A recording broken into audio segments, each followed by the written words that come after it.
পিলখানা হত্যার ঘটনায় বিস্ফোরক মামলায় ২৫০ জনের জামিন মঞ্জুর করেছেন আজ। বিডিআর ঘটনায় বিস্ফোরক মামলায় আজ থেকে শুরু হয়েছে বিচার কাজ।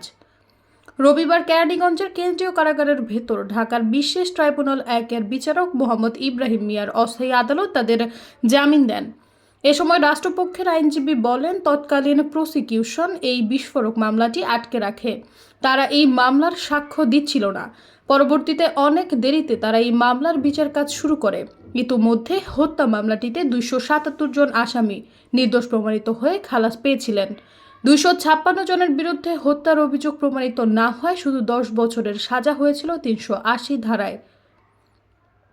এই ২৭৭ জন ও ২৫৬ জনের মধ্যে ৩০ জনের বিরুদ্ধে সরকার পক্ষ আপিল করেছিল, সেখানে ১৯ জনের নতুন করে সাজা হয় এবং আজকে ২৫০ জনের ১০ বছরের সাজা ও শেষ হয়ে গেছে। এ সময় তিনি আরও বলেন, যারা নিম্ন আদালতে আপিল করেছেন এবং নির্দোষ সাব্যস্ত হয়েছিলেন, এরকম ২৫০ জনের জামিন মঞ্জুর করা হয়েছে আজকে।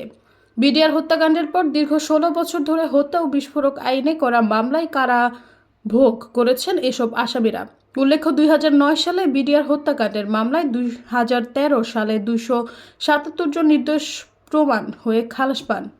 আর বিস্ফোরক আইনের মামলায় জামিনের অপেক্ষায় ৪ শতাধিক আসামি। সৈয়দা ফারিয়া, সমযোগ।